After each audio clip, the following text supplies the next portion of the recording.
Blessings and Happy New Year. It's a little bit late because we're a month in, but it's the Chinese New Year on Feb 8th, Feb 9th. So I just wanted to come in and give a quick little hello and welcome to 2016 and send you all my love and hope you've had a very blessed beginning of the new year. It's been a little bit, well, with planets in retrograde straight away in January, we've felt that little bit of just this sort of working behind the scenes to get things happening, yeah?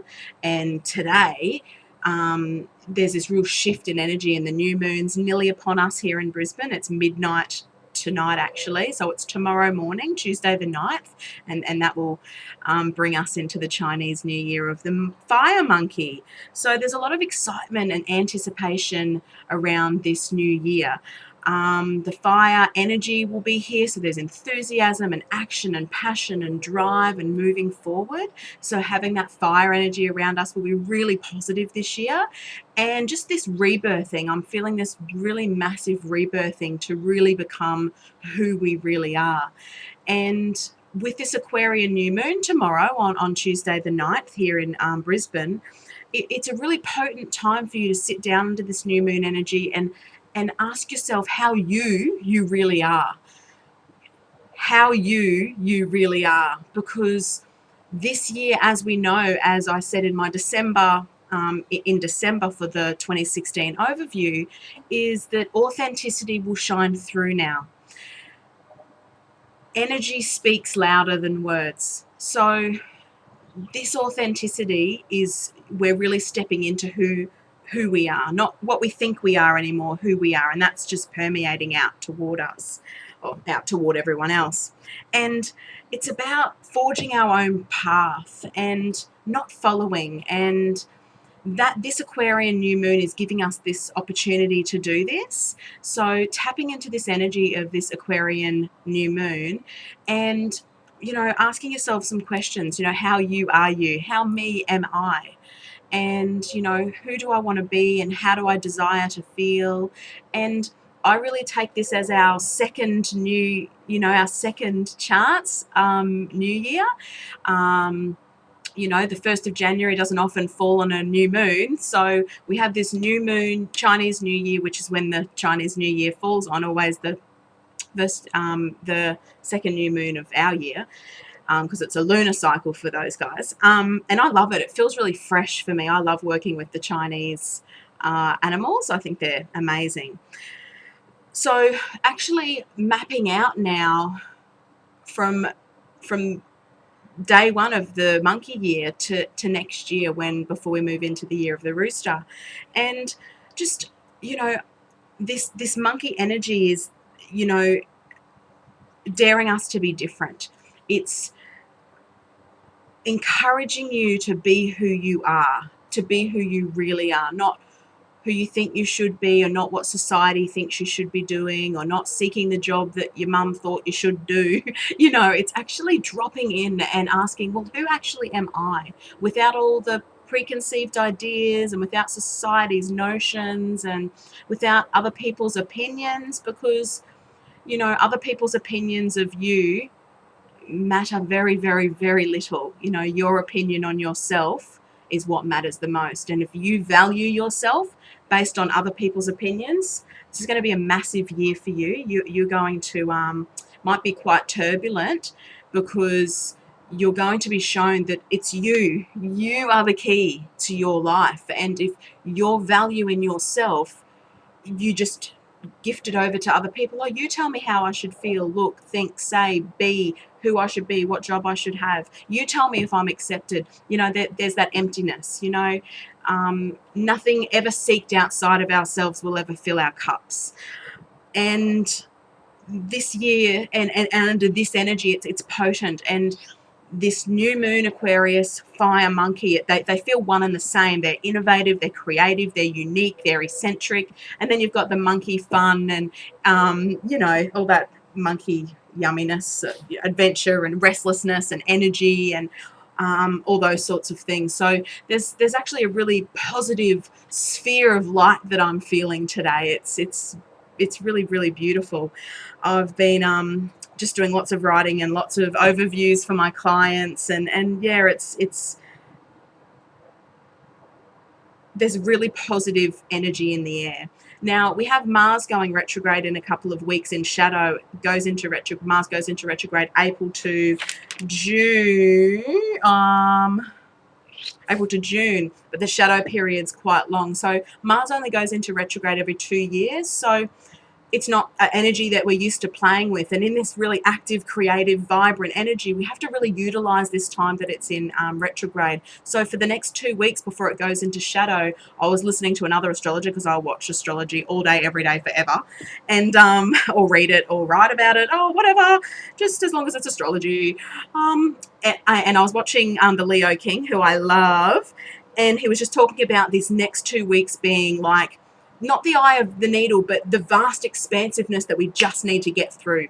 We just need to do what we're here to do in these next 2 weeks, because as Mars starts to slow down and then goes into retrograde, there may be delays. There may be you really wanting to push forward, but being blocked and stopped. So this is actually a real time of reflection, of doing the work behind the scenes, but lovingly and willingly, because when we come out of that Mars retrograde, we're going to be all pistons fueled. We're going to feel full. We're going to have had a lot of time to get work done and get the real basis of what we're doing done.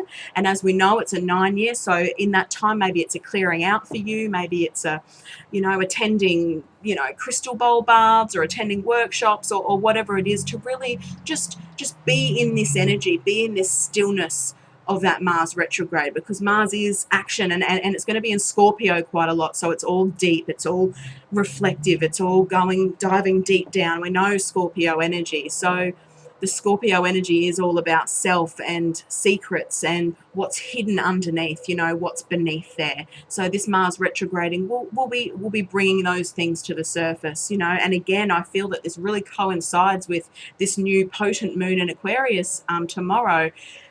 Who are you? Who really are you? When no one is around, who are you? And if you're comfortable with who you are, and like I said, not needing validation, not seeking external anything, all these people that are constantly seeking, like, tell me who I am, tell me what to think, tell me what to wear, tell me what to say, and I'm offering a new sort of reading, and people sign me up, tell me something.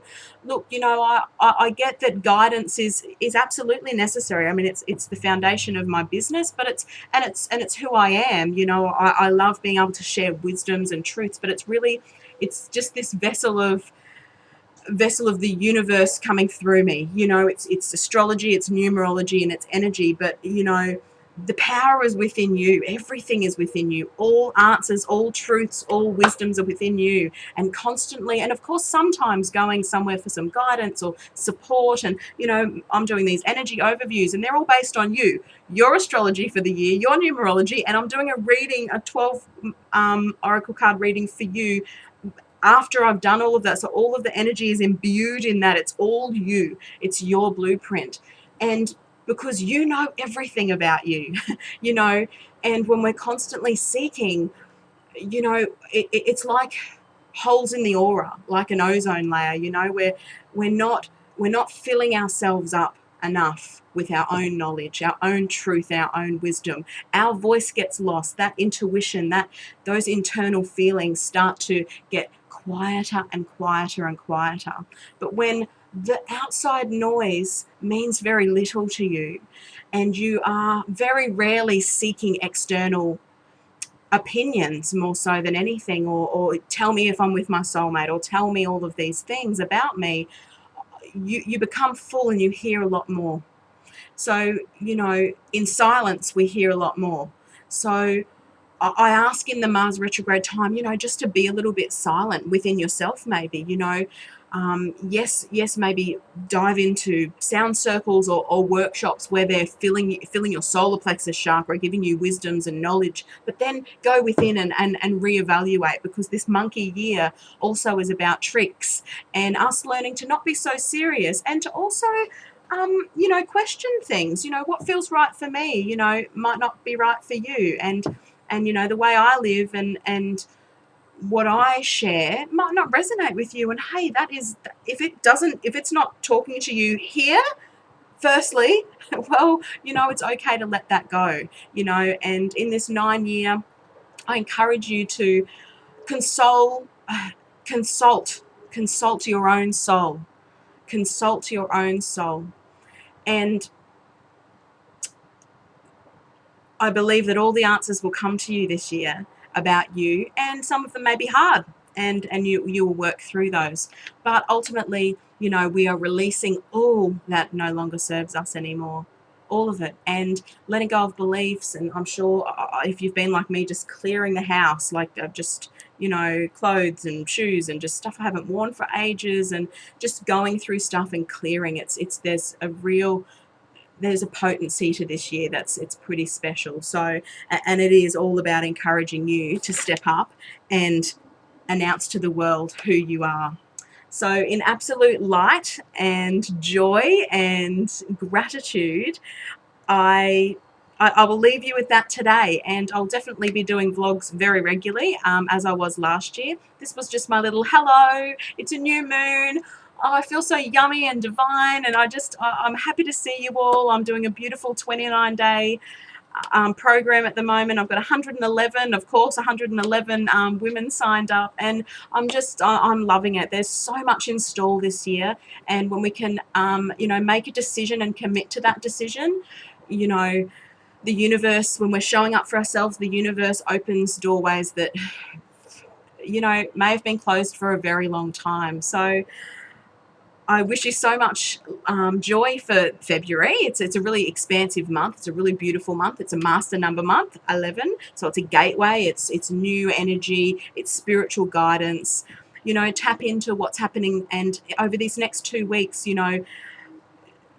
take opportunities and get what you need to get done. Because once Mars goes into retrograde, there'll be a little slowing, of the action. But that's beneficial. It's beneficial in the long term. So bright blessings to you, and deep bow and namaste.